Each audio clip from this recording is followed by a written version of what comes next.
हरे कृष्णा। ओम नमः भगवते वासुदेवाय। ओम नमः भगवते वासुदेवाय।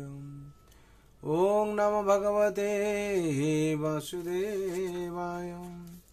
नारायणं नमस्कृतं नरं चैव नरोत्तमं देवीं सरस्वतीं व्यासं ततो जयमुदीरये। नष्टप्रायेषु अभद्रेषु नित्यं भगवत सेवया भगवती उत्तम श्लोके भक्ति भवति नैष्टिके। कृष्णाय वासुदेवाय देवकी नंदनाय च नन्दगोपकुमाराय गोविन्दाय नमो नमः। श्रीमद्भागवतम स्कंद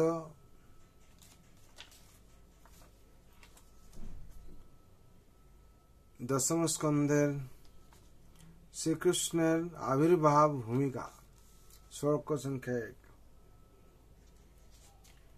श्रीराजोवाच कथितो वंश विस्तारो भवता समसुज्जयो राज्ञां च भय वंशानां चरितं परमाद्भुतम। श्री राजा उवाच महाराज परीक्षित बोलें कथित पूर्वे वर्णित হয়েছে वंश विस्तार वंशेर विस्तृत विवरण भवता আপনার দ্বারা सोम सूर्य चंद्र एवं सूर्यदेवेर राज्ञाम राजदेर च एवं उभय उभय वंशां नाम वंशधरदेर चरितम चरित्र परम परम अद्भुतम आश्चर्यजनक। अनुवाद। महाराज परीक्षित बोलें हे प्रभु आपनी इतिपूर्वे चंद्र एवं सूर्य वंशेर राजादेर अत्यंत महान एवं विस्मयजनक चरित्र विस्तारित भावे वर्णना करेছেন। तात्पर्य नवम स्कंदेर शेषे 24 अध्याये श्रील सुखदेव गोस्वामी संक्षेपे শ্রীকৃষ্ণ লীলা বর্ণনা করেছেন। তিনি বলেছেন কিভাবে শ্রীকৃষ্ণ ভূভার লাঘব করার জন্য স্বয়ং অবতীর্ণ হয়েছিলেন, কিভাবে তিনি গৃহস্থ রূপে তার লীলা বিলাস করেছিলেন এবং কিভাবে তার জন্মের অনতিকাল পরেই তিনি তার ব্রজ লীলায় নিজেকে স্থানান্তরিত করেছিলেন। পরীক্ষিত মহারাজ স্বভাবতই কৃষ্ণ ভক্ত হওয়ার ফলে শ্রীকৃষ্ণের সম্বন্ধে শুনতে চেয়েছিলেন। তাই তিনি সুখদেব গোস্বামীকে শ্রীকৃষ্ণের সম্বন্ধে বিস্তৃত বিবরণ প্রদান করতে অনুপ্রাণিত করেছিলেন এবং শ্রীকৃষ্ণের কার্যকলাপ বর্ণনা করার জন্য পরীক্ষিত মহারাজ সুখদেব গোস্বামীকে ধন্যবাদ জানিয়েছিলেন। শ্রীল সুখদেব গোস্বামী বলেছিলেন জাতো গতা পিতৃগৃহাদ ব্রজমেধিতার্থম হত্যা রিপুন সুত শতানি কৃতরোদারম। জাতো গত পৃথুগৃহাদ ব্রজ মেধিতার্থম हत्वा रिपुन सुतशतानि कृतरुद्धारम्।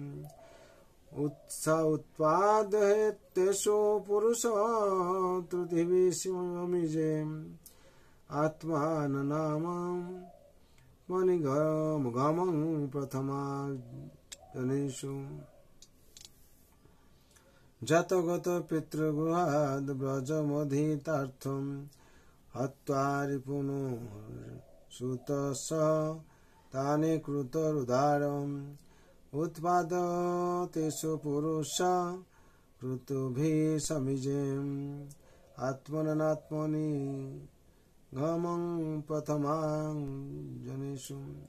लीला पुरुषोत्तम भगवान श्रीकृष्ण वासुदेव देवेर पुत्र रूपे आविर्भूत হয়েছিলেন, কিন্তু তার অতি অন্তরঙ্গ ভক্তদের সঙ্গে তার প্রেমের সম্পর্ক বিস্তার করার জন্য তিনি তার জন্মের পরেই তার পিতৃগৃহ ত্যাগ করে বৃন্দাবনে গিয়েছিলেন।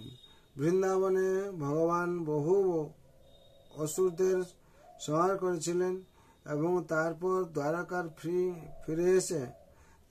ফিরে গিয়ে বৈদিক প্রথা অনুসারে বহু স্ত্রী রত্ন গ্রহণ করে তাদের গর্ভে শত শত পুত্র উৎপাদন করেছিলেন এবং গৃহস্থ জীবনের আদর্শ স্থাপনের উদ্দেশ্যে তার নিজের পূজার জন্য বহু যজ্ঞানুষ্ঠান করেছিলেন। শ্রীমদ্ ভাগবত 9/24/66।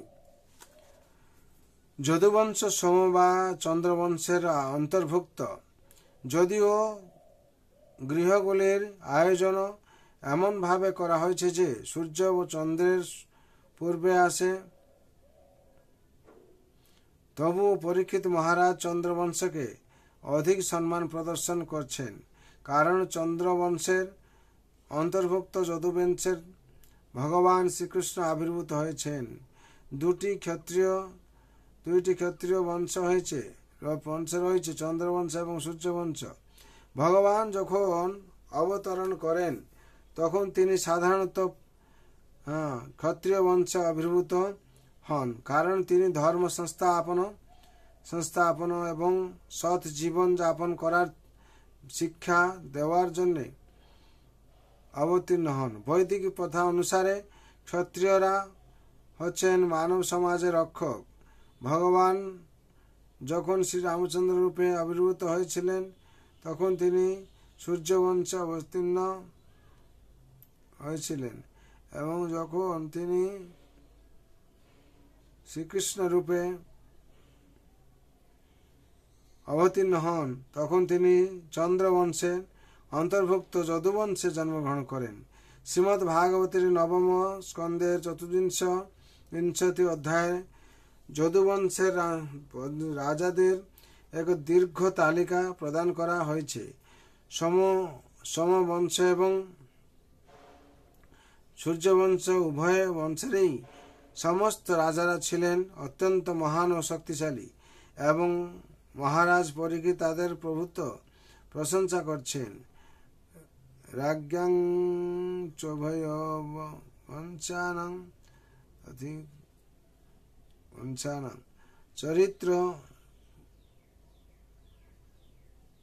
বংশানাং রাজ্য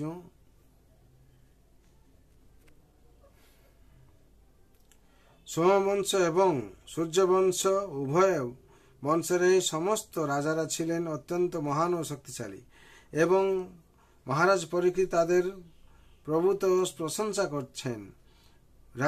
রাজ্ঞাং চোভয় বংশানাং চরিতং পরমাদ্ভুতম, কিন্তু তা সত্ত্বেও তিনি সমবংশ সম্বন্ধে আরও শুনতে চেয়েছিলেন, কারণ ভগবান শ্রীকৃষ্ণ সেই বংশে অবতীর্ণ হয়েছিলেন। ভগবান শ্রীকৃষ্ণের পরম ধামকে ব্রহ্ম সংহিতায় চিন্তামণি ধাম বলে বর্ণনা করা হয়েছে। চিন্তামণি প্রখর পদ্মসু কল্পবৃক্ষ লক্ষাবৃতেষু সুরভিরভি পালয়ন্তম। এই পৃথিবীতে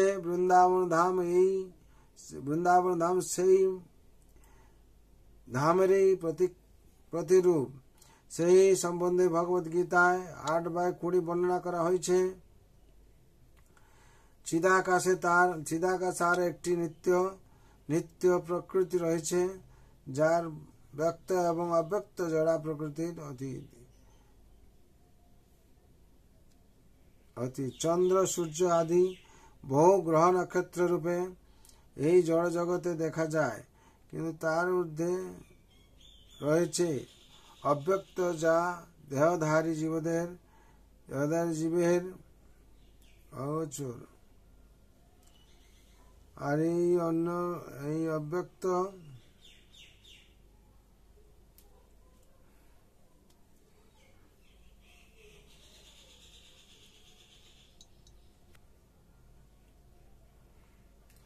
এই অব্যক্ত প্রকৃতির ঊর্ধ্বে রয়েছে চিৎ জগৎ।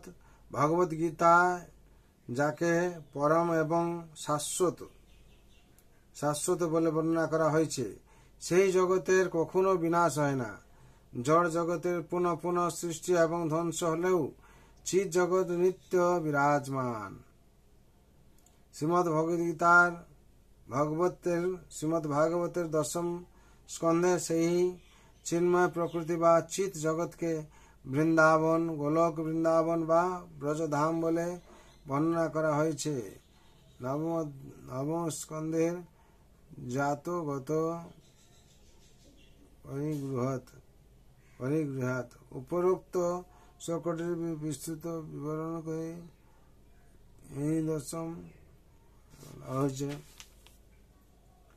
এই দশম স্কন্ধে পাওয়া যাবে। শ্রীমদ্ ভাগবতের দশম স্কন্ধে সেই চিন্ময় প্রকৃতি বা চিত জগৎকে বৃন্দাবন গোলক বৃন্দাবন বা ব্রজধাম বলে বর্ণনা করা হয়েছে। নবম স্কন্ধের জাতগত পিতৃগৃহাত উপরোক্ত শ্লোকটির বিস্তৃত বিবরণ এই দশম স্কন্ধে পাওয়া যাবে।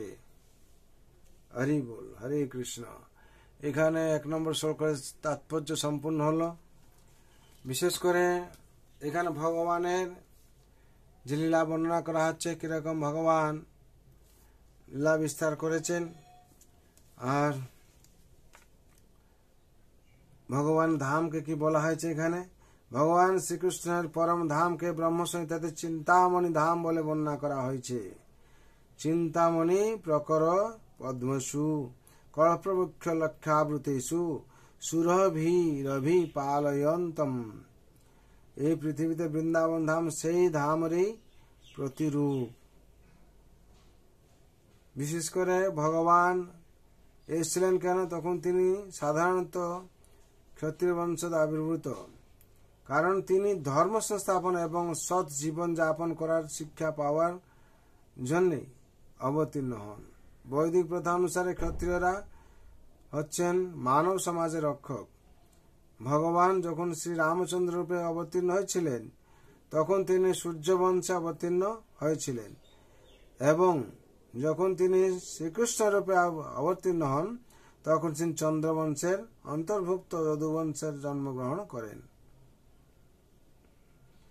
তাহলে আমরা এখান থেকে বুঝতে পারছি ভগবান শ্রীকৃষ্ণ চন্দ্রবংশে আবির্ভূত হলেন, আর হচ্ছে ভগবান রামচন্দ্র সূর্যবংশে আবির্ভূত হলেন আর কি।